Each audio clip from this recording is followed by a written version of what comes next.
Olá pessoal, tudo bem? Bem-vindo a mais um Foco Responde, onde eu respondo as dúvidas do pessoal da nossa comunidade. Se você tem alguma dúvida que você gostaria que eu respondesse aqui nesse quadro que eu faço todo sábado no nosso canal aqui do YouTube, toda quarta-feira eu faço uma postagem lá no Instagram, tá? No Stories, lá no Stories do Instagram, onde você tem lá uma caixinha de perguntas e respostas, você pode clicar lá e enviar a sua dúvida por lá. Ao mesmo tempo, através do canal do YouTube também eu faço uma postagem escrita com a data da quarta-feira, falando para você comentar nessa postagem e aí depois eu colho a pergunta e respondo aqui.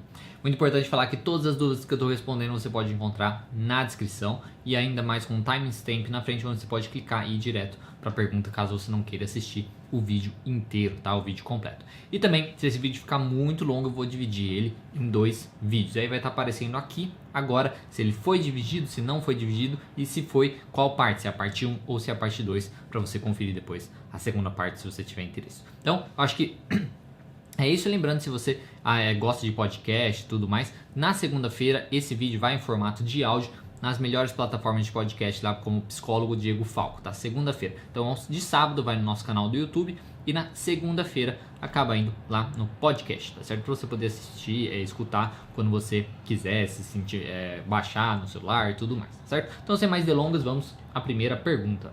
Como trabalhar a TCC com um paciente com câncer? Você vai trabalhar muito a visão do paciente sobre isso, né? Claro que se isso é o motivo dele estar indo lá, né? Porque, vamos supor, o paciente tem câncer e quer trabalhar a ansiedade dele. Você vai trabalhar a ansiedade dele e pronto, independente se ele tem câncer, tá? Se ele tem... não importa. O que importa é o que ele quer trabalhar, tá? Agora, se o câncer começar a atrapalhar justamente no tratamento, por exemplo, da ansiedade mesmo, qualquer outra coisa, ou se o câncer for justamente o motivo dele estar lá, né, dele estar muito mal com isso e tudo mais, aí você vai trabalhar. Aí você vai trabalhar muito o que ele pensa sobre isso, o que ele está pensando sobre, qual a interpretação dele sobre isso, né?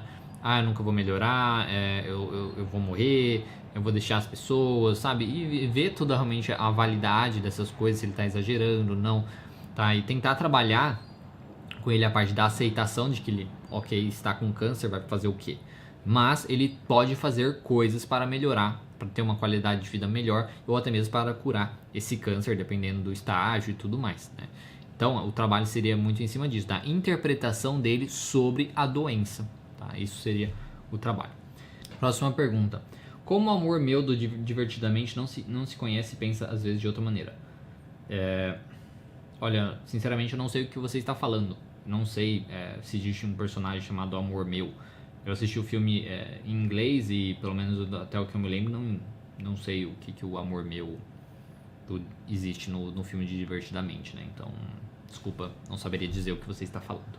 Próxima pergunta. Como um recém-formado ingressa no mercado de trabalho? Olha, depende muito da área que você quer trabalhar, tá? Se você quer trabalhar na área organizacional, por exemplo, pode ser muito interessante você fazer um estágio, né, desde a faculdade, justamente na área organizacional que você pretende e tudo mais, para você já ter conhecimento e ter um mínimo de experiência para na hora de você buscar o trabalho, você ter esse mínimo de experiência, porque querendo ou não as pessoas buscam experiência, tem que ter experiência na área e tudo mais, então pode ajudar.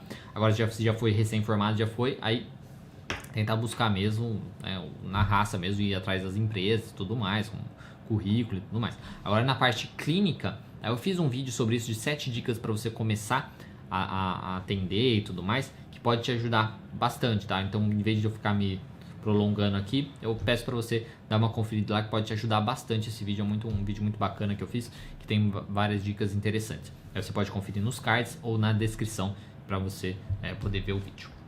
Próxima pergunta. Único professor de psicologia na cidade. Você conhece as pessoas. Você conhece as pessoas, sem criar vínculo. Acha antiético atender? Você é a única pessoa, o único professor de psicologia na cidade. E você conhece as pessoas. Só que você não cria vínculo. Você acha antiético atender as pessoas? Não, né?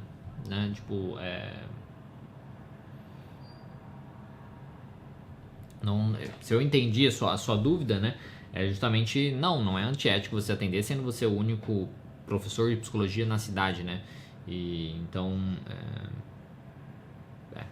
infelizmente, eu não consigo entender direito a sua a sua dúvida. Nunca vai ser antiético, digamos assim, a pessoa atender pessoas.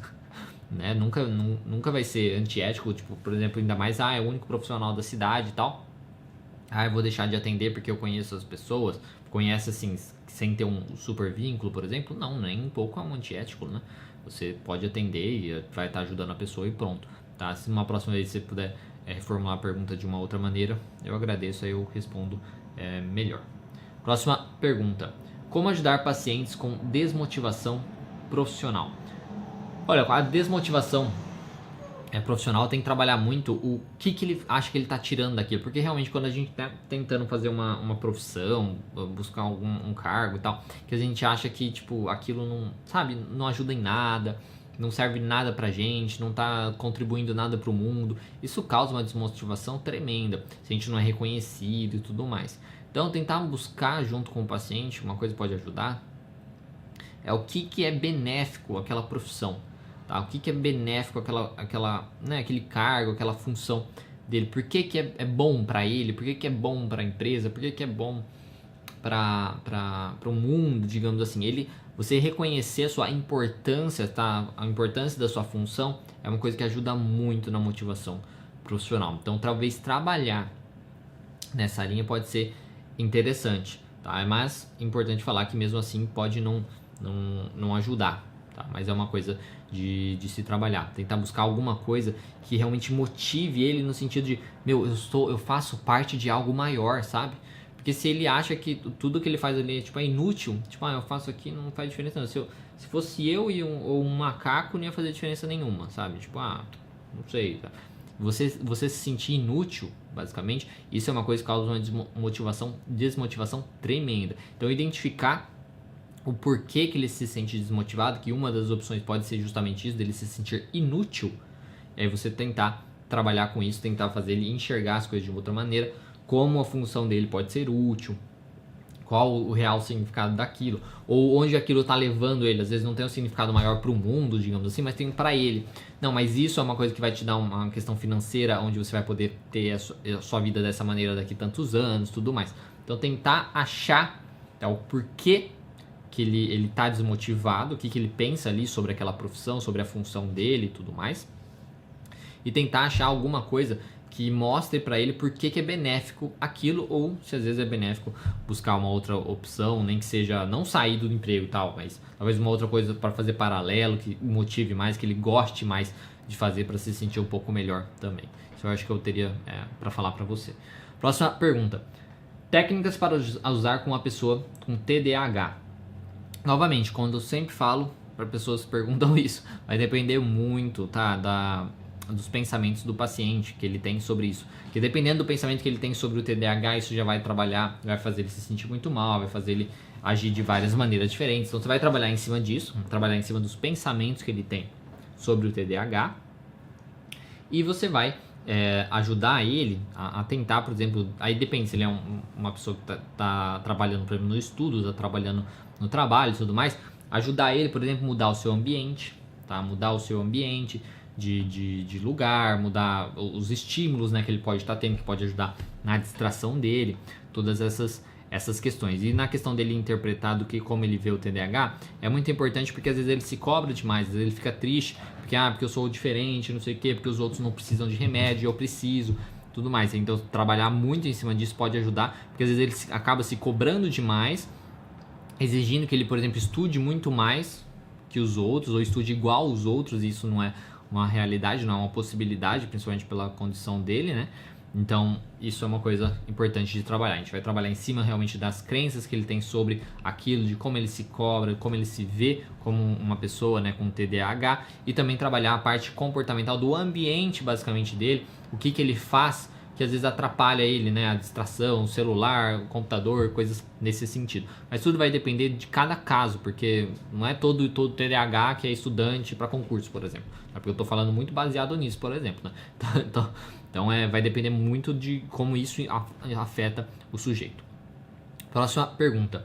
O que é um surto psicótico e o que leva a ele? Sempre tive essa curiosidade. Olha, um surto psicótico é quando uma pessoa passa por um estresse muito grande mesmo, né? Às vezes uma crise de ansiedade muito elevada, um susto, né, ou uma coisa catastrófica, né, na sua vida e coisas nesse sentido. Então esse estresse muito elevado faz a pessoa acabar tendo sintomas psicóticos. São sintomas psicóticos, né, alucinações, delírios, paranoia, né, excessiva, coisas nesse sentido. Então sintomas muito relacionados, por exemplo, com quadros de esquizofrenia, que são sintomas psicóticos. Então o surto psicótico é basicamente isso. A pessoa pode estar vivendo um estresse muito grande, muito grande mesmo, que aí ela endoida, tá? Basicamente isso. Ela realmente perde ali as estribeiras e tudo mais, e aí começa a ouvir coisas, começa a ver coisas, começa a delirar, tem pensamentos assim, né, a mente, pensamentos tipo salada de palavras, né, não conseguir formar uma frase corretamente, né, fuga de ideias, coisas nesse sentido. Às vezes ter delírios de crenças, né, muito paranoias, nessas coisas nesse sentido do funcionamento da vida e tudo mais. Então isso é quando tem um estresse muito grande. Mas não é uma coisa que acontece com todo mundo. Tá? Muitas pessoas às vezes têm medo de ter um surto, de endoidar, enlouquecer, coisas assim, principalmente pessoas que às vezes têm pânico. Só que dependendo da idade da pessoa, por exemplo, a probabilidade disso acontecer é muito baixa. Tá? Se ela já viveu muitas coisas estressantes, se era para ter acontecido, já teria acontecido. Não é tão comum acontecer mais velho, né? Digamos assim, é mais comum, mais novo, quando acontece uma coisa muito significativa na vida da pessoa. E pode acontecer tanto, como eu disse, um estresse muito elevado, ou também com o uso de drogas, tá?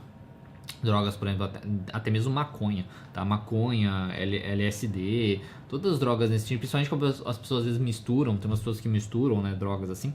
Então, fazer o uso disso também pode ativar se a pessoa tiver uma predisposição a essas coisas. Aí o surto pode ser uma coisa que simplesmente passageira, tá? A pessoa tem e aí depois faz um trabalho, um tratamento e tal, e aí volta a vida ao normal. Ou pode ser uma coisa que realmente ativa algo, que ela começa a ficar, desenvolve aí, ativa uma crença, ativa um funcionamento dela aí que ela não imaginava, né? Que ela tinha, quem vai imaginar, né? E aí mantém aquilo também pro resto da vida, tá? Então por isso que é tão complicado, né? Principalmente quando a gente tá falando do uso de drogas, de você fazer o uso assim indiscriminado, não tem problema nenhum e tal, porque não é bem assim que funciona. Existem realmente uma parcela da população que tem que pode ter uma predisposição a ter um surto e coisas nesse sentido, tá? Então é basicamente isso que eu teria para falar. Se faltou alguma coisa aqui e aí você conhecer mais sobre o surto psicótico, comenta aqui embaixo para ajudar o pessoal. Mas o que eu falando assim na cabeça é isso que eu posso falar para você. Próxima pergunta. Existe a possibilidade da pessoa ter TAG, transtorno de ansiedade generalizada, transtorno de pânico e TEPT ao mesmo tempo? Sim, o pânico, na verdade, ele é uma coisa que pode...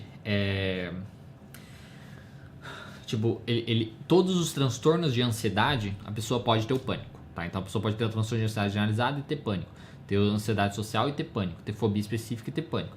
O pânico normalmente aparece depois, tá? Então a pessoa tem lá um transtorno de ansiedade generalizada, vive muito tempo com aquilo, acaba tendo um ataque de pânico, esse ataque de pânico acaba desenvolvendo aí um transtorno de pânico e aí pode estar tendo. Então sim, isso é possível. E o TEPT, como são estresses, né, que a pessoa vai tendo, experiências que ela vai tendo terríveis e tudo mais, que vai causando esse estresse, essa coisa nesse sentido, isso também pode desenvolver ataque de pânico. Tanto é que quando a pessoa do TEPT é meio que quase, normalmente tem, é bem relacionado, né, o ataque do pânico com o TEPT também, tá? Então a pessoa pode ter, por exemplo, o TAG, viveu várias coisas terríveis, experiências muito complicadas durante a vida, desenvolveu o TEPT e junto com isso também ataque de pânico. Então pode ser transtorno de pânico. Então isso pode sim ter tudo isso.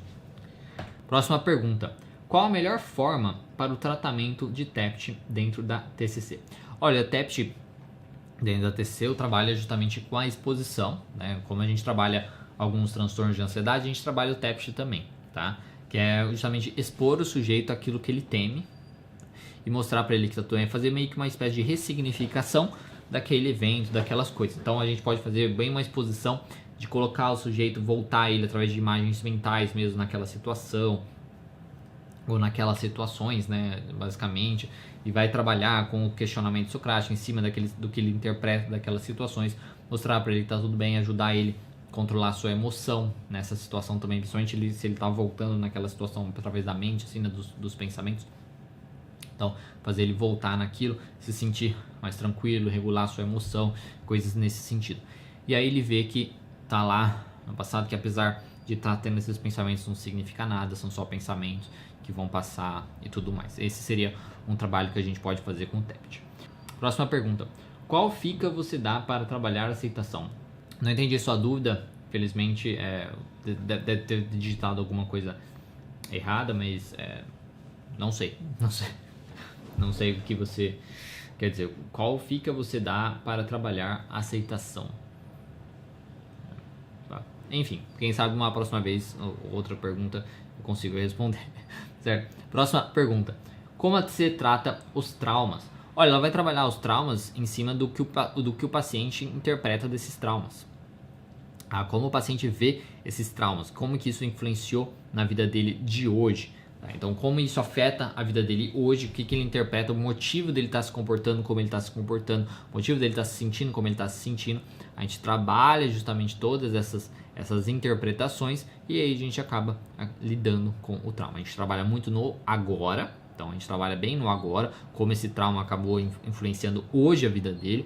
Ele tendo comportamento, tendo, digamos, respostas mais funcionais as coisas que aconteceram lá, né, do trauma, né, no dia de hoje, isso ajuda a ele trabalhar aí automaticamente esse trauma que ele viveu, certo? E a última pergunta de hoje: como posso trabalhar a ansiedade? Quais recursos posso utilizar na terapia? Olha, a ansiedade de uma maneira geral você vai trabalhar novamente, como eu sempre falo, tá?